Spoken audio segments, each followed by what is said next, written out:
जय माँ भारती भाई और बहनों। तो अभी मेरी एक व्यक्ति से बात हुई। मैंने उसे जय श्री राम बोला और उसने उसके बदले में मुझ पर गुस्सा करते हुए बोला कि तुम लोग सिर्फ जय श्री राम बोलते हो, कभी सीता राम नहीं बोलते हो, तुम लोग महिलाओं की इज्जत नहीं करते हो, तुम लोग सिर्फ पुरुषों की जय बोलते हो।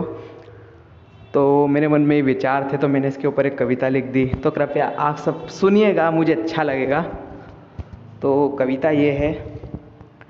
अगर राम मेघ है तो सिया वर्षा। मतलब जैसे मेघ मतलब बादल, जैसे जो वर्षा होती है बारिश, वो बिना बादलों के हो ही नहीं सकती।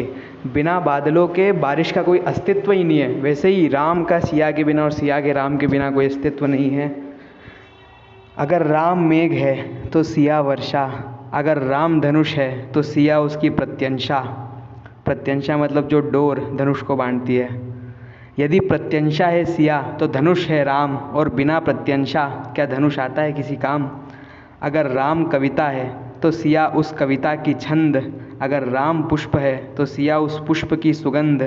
अगर राम वायु है तो सिया श्वास। जैसे हम सांस लेते हैं तो वो सांस में सिर्फ वायु होती है, मेनली हवा होती है। बिना हवा के कोई सांस ले ही नहीं सकता है। वैसे ही मतलब कोई अस्तित्व ही नहीं है। वैसे ही सिया राम का भी एक दूसरे के बिना कोई अस्तित्व नहीं है। अगर राम वायु है तो सिया श्वास। अगर राम मधु है तो सिया मिठास। राम एक शहद है जो, और सिया एक मिठास की तरह है। जैसे बिना मिठास के शहद का कोई अस्तित्व नहीं होता, वैसे बिना सिया के राम का कोई अस्तित्व ही नहीं हो सकता।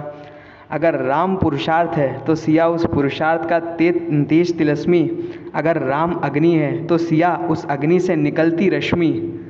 अगर राम अग्नि है, अगर राम आग है तो सिया उस अग्नि से जो रश्मियाँ निकल रही है वो है।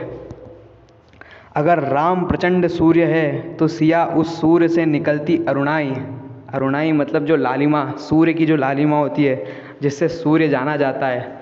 अगर राम प्रचंड सूर्य है तो सिया उस सूर्य से निकलती अरुणाई। और इसी तरह जय श्री राम में अपने आप सिया समाई। इसी तरह जय श्री राम में अपने आप सिया समाई। सिया राम का प्रेम समझ ले, सब में वो बात कहाँ। सिया को राम से अलग कर ले, हम में इतनी औकात कहाँ। तो इसी के साथ गर्व से बोलिए जय श्री राम, क्योंकि आप जय श्री राम बोलते हैं अपने आप माता सीता का नाम उसमें आ जाता है। क्योंकि सिया के बिना राम और राम के बिना सिया हो ही नहीं सकती। सिया राम का प्रेम समझ ले, सब में वो बात कहाँ। और सिया को राम से अलग कर ले, हम में इतनी औकात कहाँ। जिस तरह राधे राधे बोलते ही कृष्ण का नाम अपने आप आ जाता है, उसी तरह जय श्री राम बोलते ही जय सीताराम अपने आप आ जाता है। जय माँ भारती। ओम नमः शिवाय। जय ओंकारनाथ।